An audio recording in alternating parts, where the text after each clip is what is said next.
آپ نے سنا ہوگا حضور نے سورہ رحمان کے بارے میں فرمایا ہے، سورۃ الرحمان عروس القرآن. یہ سورہ رحمان جو ہے یہ قرآن کی دلہن ہے.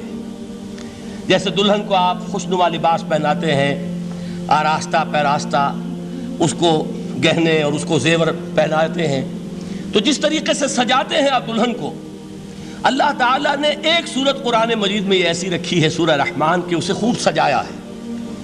اس میں الفاظ کا در و بست، اس کا اپنا ایک ڈیوائن میوزک ہے. وہ تو اللہ تعالیٰ قراء جو ہے خاص طور پر مصر کے قراء، اللہ تعالیٰ ان پر رحمت نازل فرمائے، ان کی خطاؤں سے درگزر کرے. جس طرح قرآن کے انٹرنسک میوزک کو انہوں نے واضح کیا ہے.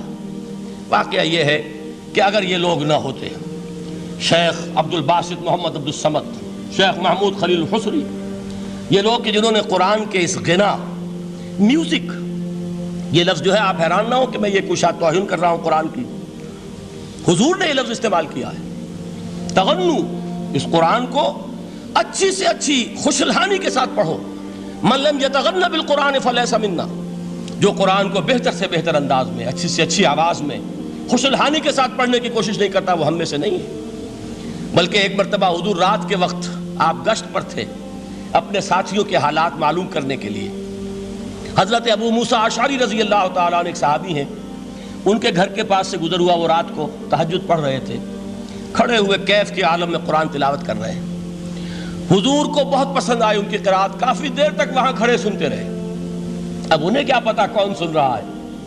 بالکل اسی طرح سمجھ لیجئے ایک بات یاد آئی ہے. حضور فرماتے ہیں کہ جس طرح کان لگا کر اللہ قرآن کو سنتا ہے، کسی چیز کو نہیں سنتا.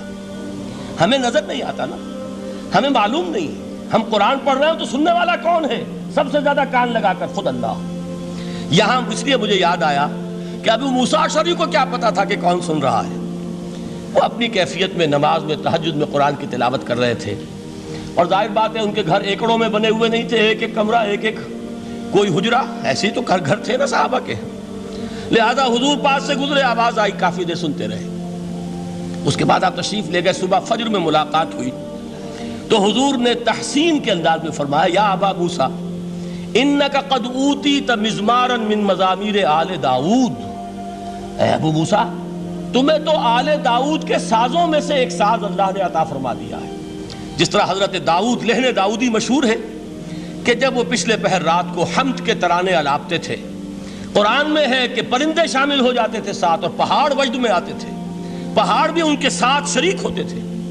تو جس طرح کا اللہ نے ان کو لہن عطا فرمایا تھا، حضور نے تحسین کے انداز میں فرمایا ہے ابو موسیٰ اشعری، اللہ نے تمہیں بھی آل داؤد کے سازوں میں سے ایک ساز عطا فرمایا. بہرحال قرآن مجید کا جو یہ میوزک ہے، قرآن کے الفاظ کا جو حسن ہے، جہاں تک حسن معنوی ہے وہ تو ہر لفظ میں ہے، لیکن یہ حسن ظاہری، حسن صوتی، حسن لفظی، یہ اپنے کلائمیکس پر آپ کو نظر آئے گا سورہ رحمان میں. لیکن قرآن میں یہ سورت اس اعتبار سے بھی ممتاز ہے، اس کی 4 آیات پر ذرا توجہ کریں گے، عجیب حقائق سامنے آئیں گے. جہاں یہ قرآن مجید کے حسن صوت اور حسن لفظی کی معراج ہے، وہیں اس کی پہلی 4 آیات میں 4 چوٹی کی چیزوں کا ذکر ہے، سب سے اونچی چیزیں. پہلی آیت کیا ہے؟ الرحمن. ایک آیت ہو گئی. رحمان کیا ہے؟ اللہ کا نام ہے. کبھی آپ نے غور کیا اللہ کے ناموں میں سب سے پیارا نام کون سا ہوگا؟ رحمان. کیوں؟ اس کا مادہ کیا ہے؟ رحمت. ہمیں سب سے بڑھ کر جس چیز کی ضرورت ہے وہ کیا ہے؟ رحمت خداوندی. نام اچھی طرح سن لیجئے اس حضور کے قول کو. حضور فرماتے کوئی شخص جنت میں مجرد اپنے عمل کی بنیاد پر داخل نہیں ہو سکے گا جب تک کہ رحمت خداوندی دستگیری نہ کرے.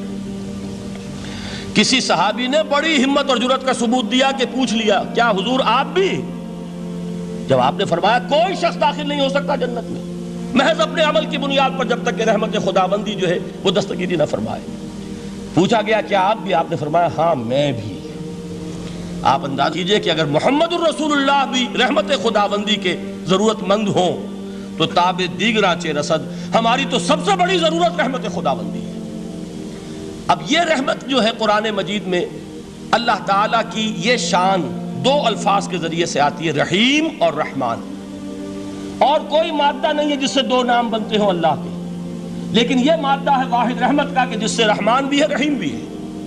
رحیم صفت مشبہ ہے، رحمت دائم ہو جائے گی، مستقل ہوگی تو رحیم کہیں گے، اور رحمان اس میں رحمت کی ہے وہ شان ہے کہ جیسے ٹھاٹھے مارتا ہوا سمندر ہو، ہیجان کی کیفیت، طوفانی کیفیت، رحمت خداوندی کا طوفانی جوش، وہ ہے رحمان۔ آپ تو رہتے اس علاقے میں ہیں، آپ کو معلوم ہے عرب اگر بھوکا مرا جا رہا ہو تو کیا کہے گا؟ انا جوعان۔ پیاسا مرا جا رہا ہو انا عطشان۔ بہت غضبناک ہوگا غضبان، غضبان آصفہ قرآن میں آیا ہے، بہت غضبناک۔ رحمان جس کی رحمت جو ہے جوش میں ہے، ٹھاٹھے مارتے ہوئے سمندر کے مانند۔ تو یہ اللہ تعالیٰ کے ناموں میں سب سے پیارا نام۔ اب آگے چلیے، الرحمن علم القرآن، رحمان نے قرآن سکھایا۔ رحمت خداوندی کا سب سے بڑا مظہر، رحمان کی رحمانیت کا سب سے بڑا مظہر قرآن ہے۔ ان میں جو منطقی ربط ہے اس کو سمجھتے جائیے۔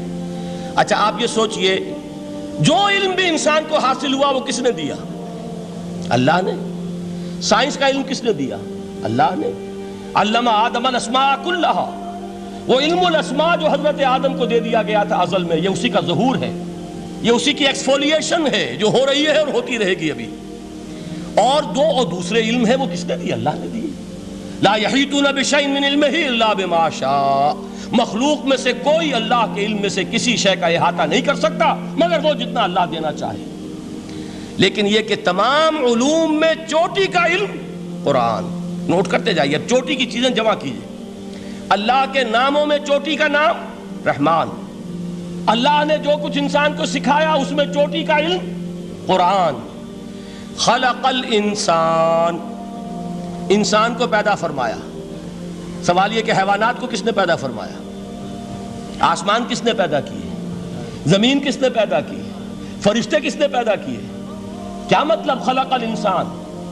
اس کی تمام مخلوقات میں اس کا کلائمیکس، اس کی تخلیق کی معراج، اس کے تخلیق کا نقطہ عروج انسان ہے۔ یہ ہے کہ جو مسجود ملائک بنا ہے۔ وَلَقَدْ كَرَّمْنَا بَنِي آدَمَ وَحَمَلْنَاهُمْ فِي الْبَرِّ وَالْبَحْرِ وَرَزَقْنَاهُمْ مِنَ الطَّيِّبَاتِ وَفَضَّلْنَاهُمْ عَلَىٰ كَثِيرٍ مِّمَّنْ خَلَقْنَا تَفْضِيلًا۔ تو تخلیق میں سب سے اونچی تخلیق انسان کی، علموں میں سب سے اونچا علم قرآن کا، اللہ کے ناموں میں سب سے اونچا نام رحمان۔